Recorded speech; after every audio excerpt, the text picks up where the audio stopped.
que diz assim o texto: nisto, porém, que vou dizer-vos, que não os louvo, porquanto vós ajuntais, não para o melhor, senão para pior.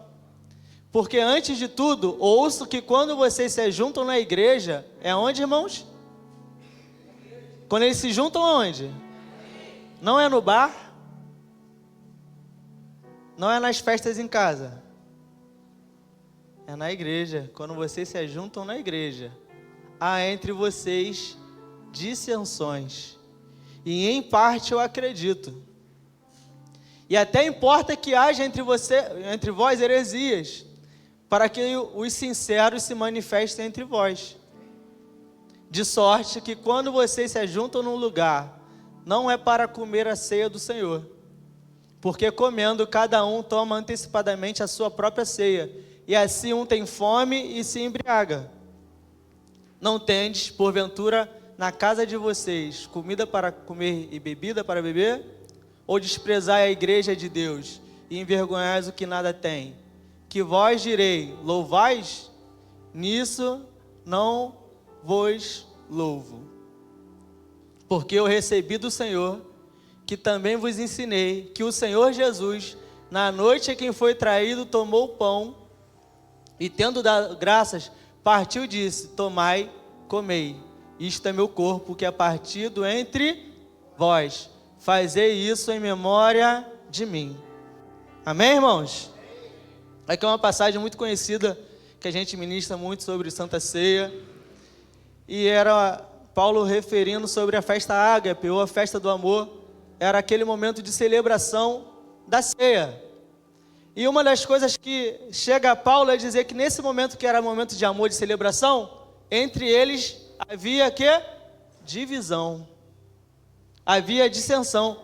E aqui, no versículo 23, me chamou a atenção algo que o Espírito Santo falou comigo, que diz assim: porque eu recebi do Senhor, que também vos ensinei, que o Senhor Jesus, na noite que foi traído, tomou o pão. Irmãos, o Espírito Santo ministrou algo muito forte ao meu coração, porque eu falei assim, eu acredito que não precisava Paulo relatar sobre isso. Em meio a tudo que estava acontecendo, Paulo acho que não precisava, mas o Espírito Santo falou, tudo que está ali é necessário. E aquilo que o Espírito Santo ministrou ao meu coração é que o próprio Jesus, sabendo que iria ser traído, tratou o seu traidor melhor do que eu trato meus amigos. Como pode? O nosso Senhor Salvador Jesus Cristo tratou o seu traidor melhor do que aquele que eu chamo de irmão. E a gente chama Jesus de... E a gente fala que se devemos imitar quem? A Cristo. E às vezes a gente vai olhando para algumas situações da Bíblia e eu falo assim, Senhor, eu estou muito longe disso. Eu nunca tinha parado para analisar esse texto e falar assim, Senhor, é verdade. E aí eu caí em si e perguntei, como eu tenho tratado os meus irmãos? Como eu tenho tratado os meus amigos? Aqueles que me cercam, aqueles que me rodeiam, que contribuem comigo? Porque assim como eu me titulo ser discípulo de Cristo, assim como eu me titulo ser homem de Deus, eu acredito que a gente sempre vai ter aqueles que a gente não vai precisar testemunhar, as pessoas por si vão falar, ali vai um homem e uma mulher de Deus. Mas não é por aquilo que eu falo, é por aquilo que eu faço. E nós vivemos um momento do Evangelho que, irmãos, conhecer qualquer coisa do Evangelho é muito fácil. Ter informação do Evangelho hoje em dia é muito... Só que o problema hoje é, todo mundo quer conhecimento, poucos querem viver. Todos querem arrotar informação. Não, eu conheço, eu sei. Mas vive. Porque o que faz a diferença, na verdade, não é o que eu conheço, mas é quem eu estou me tornando por aquilo que conheço. Então, todas as vezes que nós buscamos informação, é para se tornar o quê? Alguém melhor. Porque naquele grande dia o Senhor nunca nos tomará como inocente. E aí entra aquele versículo: quanto mais dado, mais será cobrado. E aqui na Ebenezer, irmãos, eu falo por esse pouco tempo. Não tem como você falar que você não sabia. É palavra toda hora. Eu falo porque eu conheço várias igrejas, várias denominações. E não difamando elas, amém. Porque todas são de Cristo. Mas eu quero te dizer que você está no lugar onde a palavra, ela te encontra diariamente. Você só vai reclamar de não ter palavra na sua vida se você não quiser, ou não quiser viver. E naquele grande dia, você vai ser cobrado por isso. Eu tenho um amigo que ele sempre diz que a nossa rede social vai ser uma testemunha naquele grande dia. Jesus não vai precisar chamar pessoas não, ele vai falar assim: me mostra o teu celular. É só você ver quantas horas você passa no seu celular. É só você ver quantas horas você passa nas redes sociais falando com pessoas. Isso já é um parâmetro que naquele grande dia você vai falar assim: Senhor, mas eu não tinha tempo, Senhor, eu não sabia. Fala: sabia sim, pode abrir seu celular, tá lá gravado. E por isso que tem uma câmera na frente, para gravar a nossa cara. Amém, irmãos? Tá dando para me entender? Irmão, por favor, me ajuda. É porque dói aqui, tá? Tô falando lá para vocês nada que eu vi. Eu tava falando com o meu chefe hoje. Hoje a gente estava vivendo a palavra antes de ela ser dita aqui. Eu falei assim: não, eu já tenho até experiência naquilo que eu vou falar, mas hoje a gente viveu isso. E aí, mediante a isso que eu estou falando, é bom que ele esteja aqui para ele ouvir. Não é para pedir aumento não, tá, irmãos? É para declarar aqui em agradecimento ao Senhor por tudo que tem feito. Porque o Senhor me aliou com uma pessoa ao qual o meu coração já desejava andar. E aqui, nesse momento, eu vou dar um testemunho de algo que aconteceu hoje. Hoje a gente foi comprar um material, só que a gente tinha levado pouco material. E acabou que a gente não ia conseguir fazer o serviço com isso. A gente estava no Leblon. A gente rodou várias casas de materiais procurando o negócio para a gente concluir o serviço, e a gente não conseguiu. Esse homem que está aqui, ele por natureza, irmãos, é abençoador. Ele gosta de abençoar as pessoas. E aí, quando a gente estava saindo da última casa de material, a gente viu um rapaz carregando areia e pedra. Acabou que o carrinho dele quebrou a roda. E aí a gente foi e falou: não, ele falou: não, vamos lá, vamos ajudar ele. Cada um pega aqui 3 sacos de pedra e a gente vai carregando. Aí perguntou pro cara. O cara: não, eu estou muito longe, eu estou trabalhando na rua tal. Eu falei: pô, a gente também está trabalhando lá na rua tal. A gente ajuda a levar lá. Irmãos, a gente ajudou o cara. Quando a gente chegou lá, o cara estava trabalhando com obra. A gente precisava de uma chapa desse tamanho. O cara deu um negócio pra gente desse tamanho.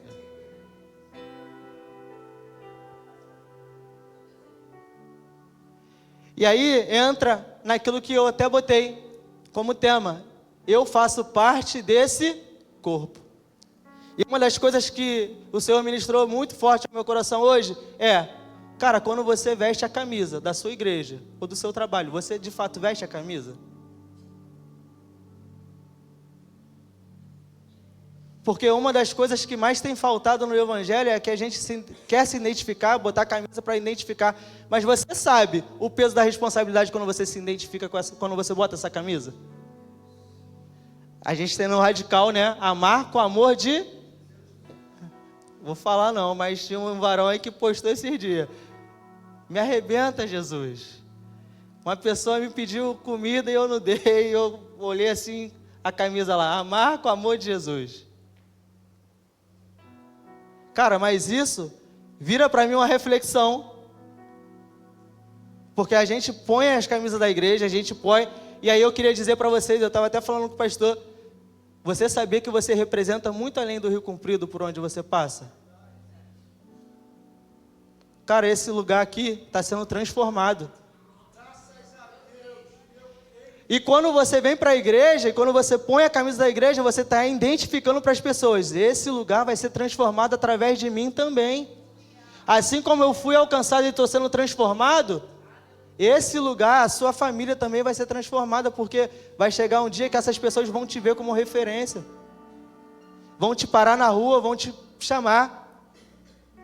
E aí, mediante a isso que Paulo estava dizendo, ele falou assim, cara, é até bom que vocês tenham algumas divisões dentro da igreja, para que as pessoas saibam quem é justo, até que vocês vivam, não de acordo totalmente, porque é difícil, irmãos, mas que vocês entendam que o une vocês não é a casa, é o propósito, é a causa. Qual é a causa que te trouxe aqui essa noite? Porque se você não entender qual foi a causa que te traz até aqui, você nunca vai se unir com essas pessoas. Você nunca vai ser de fato aquilo que Cristo falou, somos um. E aí o Senhor ministrou ao meu coração e quer ministrar ao seu. Irmãos, vista de fato essa camisa. Essa camisa do Evangelho, essa camisa da Ebenezer, essa camisa da sua denominação. Fala, eu faço parte desse corpo. Esse corpo não vai ficar em deformidade por minha causa, ele vai crescer naturalmente. Porque alguém aqui conhece a palavra, conhece prótese? Todo mundo sabe o que é prótese? Você sabia que a palavra prótese vem da palavra propósito? E prótese, ela ocupa um espaço do corpo que foi danificado, que está vazio, sim ou não? Até de propósito. Porém, a prótese ela só tem um problema. Ela não está ligada à cabeça. Ela se movimenta, ela esconde, mas o principal, ela não está ligada à cabeça. E qual é o teu propósito nesse corpo? Porque o que nos une nesse corpo, independente da parte que você é a cabeça, irmãos. E aí, às vezes, nos falta para se unir mais o quê? A mente de Cristo. Porque se a gente tivesse a mente de Cristo, quando alguém pisasse no seu pé, falasse, não, irmão, me perdoa. Foi eu que botei o pé para você pisar. Porque a gente veio de uma congregação que as pessoas falavam assim, eu não vou mais para a igreja, por causa disso que fulano... Aí o pastor falava, mas tu vai sair da tua casa por causa disso? Não. Tu sai do teu trabalho por causa disso? Não. Mas por que da igreja tu quer sair? É porque de fato não entendeu que faz parte desse corpo. Porque a gente faz parte de tantas coisas, mas da igreja, de fato, como Cristo quer, a gente não faz parte dessa camisa. E aí, alguns propósitos da ceia é trazer à memória um memorial, para a gente lembrar que naquele grande dia a gente vai ceiar com Cristo, sim ou não? Ele vai vir na igreja e vai tirar uma igreja de dentro da igreja. E ele falou assim, não vai ter placa, não vai ter quem prega mais, quem canta mais, vai ter aqueles que são meus discípulos de fato. Esses irão ceiar, e quando a gente vem para a ceia, às vezes a gente vem de qualquer maneira, a gente vem como se não fosse um momento de festa. E aí entra daquilo que Paulo está dizendo, por isso que há entre vós muitos doentes, fracos e que morrem, porque não discernem o que é ser parte desse corpo. Porque às vezes a gente fala assim, hoje eu não estou feliz. Cara, mas eu vou lá. Eu vou porque eu tenho que animar alguém que está lá desanimado. Hoje eu estou cheio de problema, mas hoje eu vou. Porque esses meus problemas não podem me impedir de adorar o Senhor e nem de ter o meu momento de comunhão com o meu irmão. Porque o meu irmão não tem nada a ver com o meu problema. E se tiver, vai ter que ser resolvido.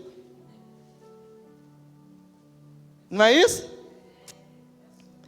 E aí, a segunda coisa que a ceia traz é que ela é um ritual de aliança, sim ou não? E aí a gente sempre costuma dizer, né? Eu tenho uma aliança contigo, aí troca o cálice. Eu tenho uma aliança contigo. Eu tenho uma aliança contigo. E às vezes, de fato, nós temos aliança com essa pessoa que está do nosso lado.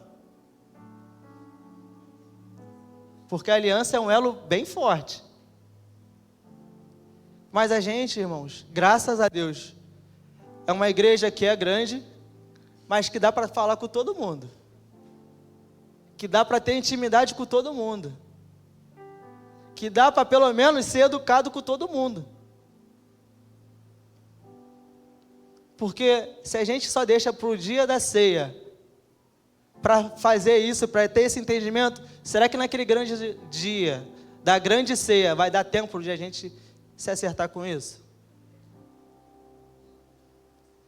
E aí, sobre fazer parte da ceia, é tão importante que lá em João 6, Jesus vai dizer: aquele que não come, que não bebe, esse não tem parte comigo. Cara, e a aliança é algo tão importante, a gente fala do simbolismo, né, do dedo, que se você, essa aliança de fato, que eu tenho com a minha esposa, não for dentro do meu coração aqui, não é nada. E às vezes a gente vive assim, mostrando um simbolismo do lado de fora de algo que não é real do lado de dentro. Mas toda aliança que Deus fez com o homem, Ele fez de dentro para fora. E é essa aliança que nós devemos carregar com os nossos irmãos. É uma aliança que tem que ser caminhada e construída de dentro para fora. Eu quero dizer que eu agradeço a Ebenezer por ter me aceitado. Porque quando a gente veio do nosso propósito de igreja, a gente orou. Irmãos, não é que eu sou alguém, não. A minha esposa está aqui. Pessoas vieram atrás da gente, mandaram mensagem: vem para cá, vem congregar aqui. E aí uma das coisas que a gente falou assim: a gente não quer congregação conhecida de ninguém. Vamos para uma igreja que ninguém conhece a gente, que a gente se esconde, fica lá atrás. Aí já pegaram a gente na porta. Aí eu falei: ai, Jesus.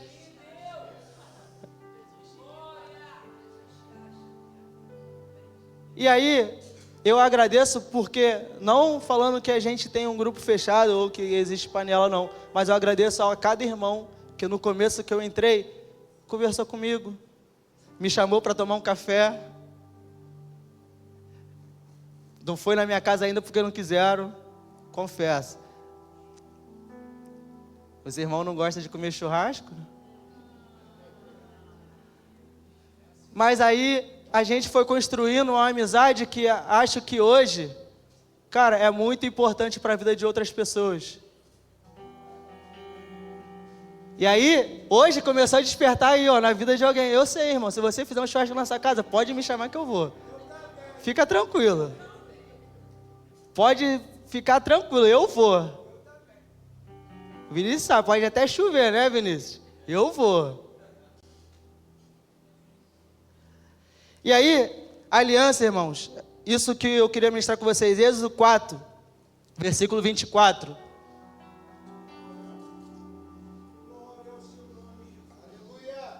Fala sobre uma aliança que Deus tinha cobrado Moisés para fazer com o povo. E antes de fazer com o povo, ele tinha que fazer com seus filhos. Porque é muito fácil a gente querer cobrar algo dos outros daquilo que a gente não faz dentro da nossa casa. E aí, Moisés foi chamado por Deus para libertar o povo, sim ou não? Imagina, que responsabilidade. Deus chamando Moisés, falou: Moisés, você vai libertar meu povo, você vai fazer isso, através de você vai acontecer várias coisas. Porém, nesse versículo vai dizer: e aconteceu que no caminho da estalagem, que o Senhor encontrou e quis o matar. Imagina, há um versículo antes Deus falou que ia usar ele para libertar. O versículo depois Deus falou: eu vou te matar, Moisés. Mas por que Deus queria matar Moisés?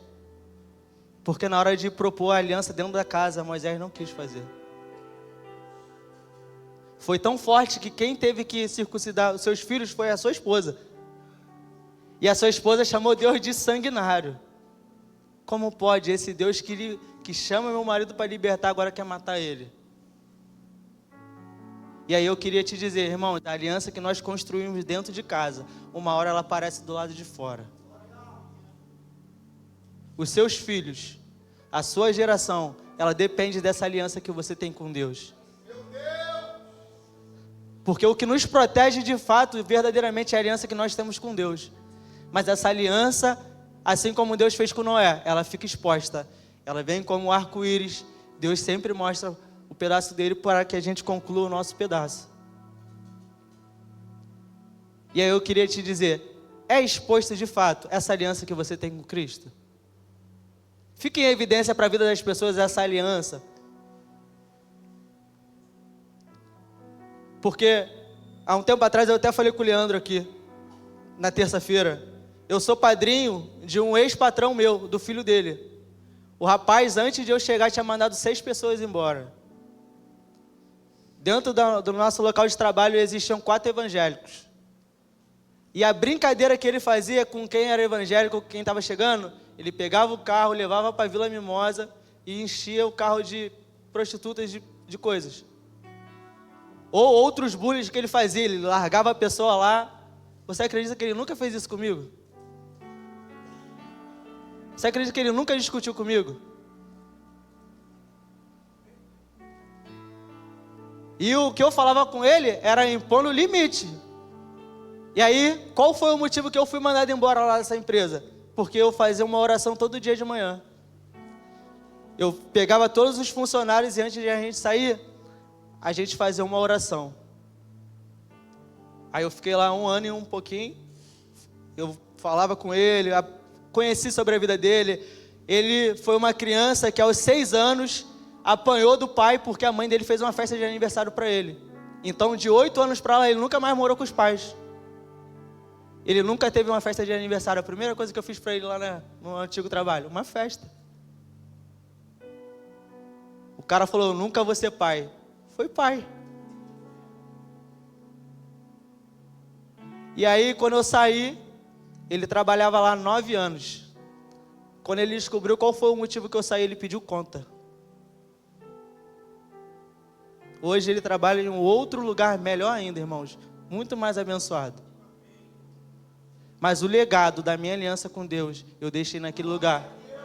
Porque até hoje as pessoas comentam, esse foi o responsável de tirar o rapaz que tirava todo mundo da empresa.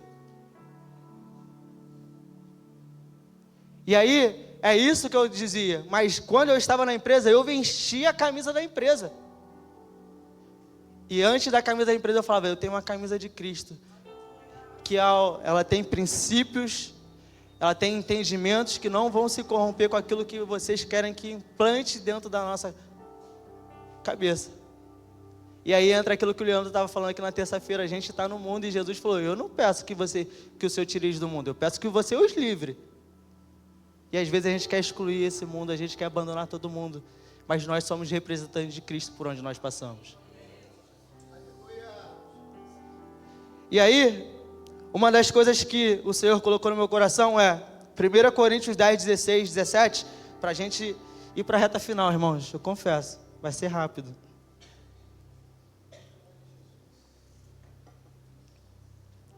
Primeira Coríntios 10, 16, Paulo está falando, a gente sempre conhece que 1 Coríntios 11, Paulo fala sobre a ceia do Senhor. E 1 Coríntios 10, Paulo fala sobre a ceia do diabo. E aí Paulo está dizendo, cara, vocês têm que decidir. Vocês querem sentar na mesa do Senhor ou vocês querem sentar na mesa do diabo? Porque vocês, por conhecerem, acham que sentam na mesa de Deus. Porém, as atitudes ao qual vocês vivem, comprova que vocês sentam na mesa do diabo. Porque existe uma coisa, cara, e é tremenda. Existe um livro chamado Engano Fatal. Você sabe o que é um engano fatal? É você achar que é uma coisa sem ser. Esse é fatal. Que aí naquele grande dia a gente fala, Senhor, mas no teu nome eu profetizei. Senhor, mas no teu nome eu cantei. No teu nome a gente encheu a igreja. Senhor, no teu nome. Ele falou, não, esse engano é fatal.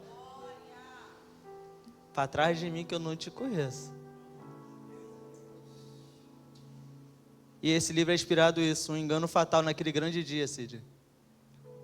A gente achar que serviu ao Senhor, que a gente fez parte da mesa dele, mas a gente se encontra nesse livro aqui. E aí, diz assim, e porventura o cálice da bênção, de bênção abençoamos, não é a comunhão de sangue de Cristo? O pão que partimos não é porventura a comunhão do corpo de Cristo? Porque nós, sendo muitos, somos um só pão e um só corpo, porque todos nós participamos do mesmo pão. Irmão, a mais difícil é isso. Eu já trabalhei numa padaria, você tem vários ingredientes, mas a parte principal é fazer todos esses ingredientes se tornar uma massa. E aí entra aquilo que o Senhor ministrou ao meu teu coração essa noite. Nós fazemos parte dessa massa. Independente de qual ingrediente você é, independente da situação que você está, independente do que você faz aqui dentro da igreja. Mas você sabe o que faz uma massa crescer?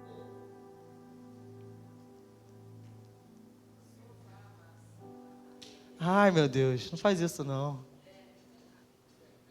Era essa parte que a gente ficava com o braço musculoso lá na padaria. E taca aqui, taca aí. Irmãos, dói, tá? Dói tanto porque uma vez eu fiquei chorando. Falei, meu Deus, a gente tem que ser assim na tua mão, né, Senhor? Como o Caio falou aqui, um vaso na mão do olheiro. Que às vezes a gente quer falar e o Senhor falou, não. Se cala. Às vezes a gente quer se calar e o Senhor falou, não, fala. Abraça. Porque você faz parte de uma massa. E você é um ingrediente que não pode ficar de fora dessa massa. Se você está aqui essa noite, saiba, você faz parte dessa massa.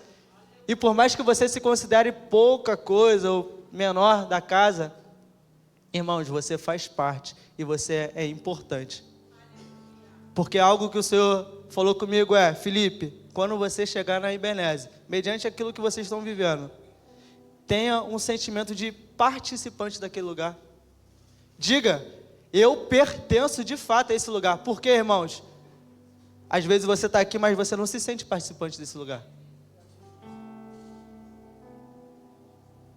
E aí, o que nos impede às vezes de fazer alguma coisa aqui? É esse sentimento. Não, eu pertenço a esse lugar. Eu sou importante para esse lugar. E quando você entende isso, qualquer coisa que te pedirem para fazer, você faz. Qualquer coisa que te colocarem para fazer, você vai lá e faz. E aí é uma das coisas que eu tenho falado com a minha esposa. Até porque a gente estava correndo bastante de fazer coisas. E aí a gente falou, não, a gente quer ficar devagar, a gente quer conhecer todo mundo, a gente quer conhecer a igreja. Mas uma coisa que eu não tenho como tirar isso de mim. Irmãos, se me chamar para fazer alguma coisa, eu vou zoar até o meu último suor para fazer. Esse sou eu. Independente do que seja, se você me chamar para alguma coisa, por mais que as coisas estejam meio ruins, se eu me comprometi de fazer, eu vou até o fim. Esse às vezes é um problema, né? Mas às vezes isso também é o melhor que o Senhor colocou dentro do meu coração. Porque quando eu estou num lugar, quando eu estou com alguém, de fato isso em mim nasce e fala, não, eu estou junto, a gente está junto até o fim. Se der ruim para você, vai dar ruim para mim também, que a gente vai junto. E aí, no meio disso, entra o meu devocional de ontem, 2 Coríntios 12, 15. E aqui eu finalizo. Paulo, em 2 Coríntios 12, 15, ele vai dizer, eu, de muito boa vontade. E aí eu falo porque eu falo do meu chefe. Cara, esse cara, ele para na rua, se ele vê alguém com o carro parado, ele para em qualquer lugar e quer ajudar. E aí, Paulo vai dizer, eu de muita boa... E uma das coisas que mais tem faltado é o pessoal ter boa vontade para fazer as coisas. Sabe por quê? A maioria das coisas que nós fazemos hoje, se não tiver recompensa, a gente faz. Mas a pessoa que está de muita boa vontade, independente se ela vai ser recompensada ou não, ela vai lá e faz. E aí, às vezes, no hábito, dentro da igreja, a gente não tem essa boa vontade de falar assim, não, eu estou aqui, eu vou fazer, eu quero fazer. Como foi dito aqui, tem coisas que a gente nem precisa do pastor falar, irmãos. Eu já fui numa igreja onde a gente chegou no banheiro, estava tudo sujo.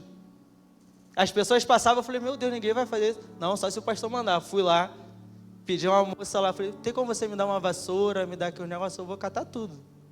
Catei o lixo, lavei o banheiro. Irmão, culto rolando. Fui lá, lavei o banheiro, daqui a pouco o pessoal falou assim, cadê o rapaz que vai pregar? Eu falei, não, já estou saindo. Não era a minha igreja.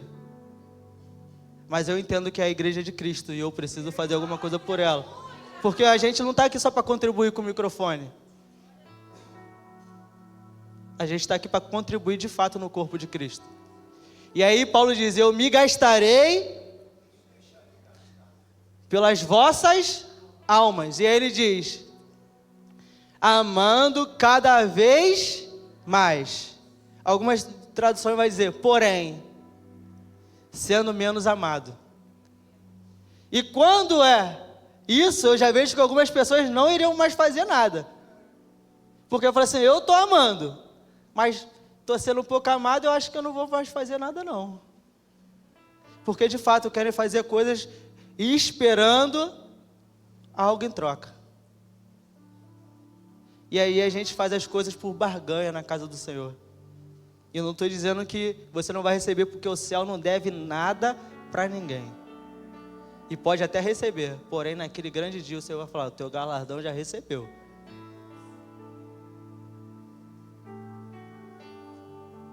E aí, irmãos, é um alerta para mim, Felipe, como igreja, que estou aqui para contribuir com a igreja, para contribuir com os irmãos, para contribuir com cada um. Porque é muito fácil a gente, como eu estava falando com um amigo ontem, ele falou, pô, eu ganho muitas almas para Jesus. Eu falei, discipulou quantos? Cuidou quantos? Foi na casa de quantos? Porque a gente fala assim, eu preguei, veio 50 almas aqui na frente, ganhei 50 almas para Jesus. Ganhar alma para Jesus é só isso? Porque uma coisa, irmãos, e aqui eu falei para um irmão ontem, quer ganhar alguém para Jesus? Não chama ele para vir para a igreja não. Chama ele para ir na tua casa tomar um café. Chama ele para dar uma volta. Começa a ganhar ele para você primeiro. Mas isso dá trabalho. Isso dá trabalho. Então eu prefiro trazer ele para a igreja, que na igreja vai ter outros irmãos que vão querer fazer isso por mim. Mas de fato, nós fomos chamados como Cristo, porque Cristo visitava as pessoas, sim ou não? Irmãos, Jesus falou sobre adoração com uma prostituta. Deveria falar no templo. Sim ou não? Mas no meio de um poço, ele encontrou uma mulher e começou a conversar sobre adoração de verdade. E aqui, eu lembro de algo que essa mulher falou para ele assim, tu és maior do que o nosso pai Jacó? Mas quanto tempo atrás Jacó cavou aquele poço? Há muitos anos atrás, Jacó fez algo que o seu gado bebeu, seus filhos beberam, e há muito tempo depois outras pessoas estavam sendo beneficiadas por aquilo que ele fez lá atrás. E o melhor, aquilo que ele fez lá atrás foi um lugar de encontro para pessoas com Cristo. E aí eu quero te dizer, o poço que você está cavando hoje, irmãos, é para alimentar muita gente. A Ebenezer está cavando um poço que daqui a pouco vai ficar muito largo. E muitas pessoas vão beber desse poço. Mas também vai ser um lugar de encontro com Cristo para a vida de muitas pessoas. Que há muito tempo estava sofrendo e achavam que não tinham mais jeito para elas. Mas por aquilo que você resolveu pagar um preço para cavar, pessoas irão ser beneficiadas, e isso é o Evangelho de Cristo.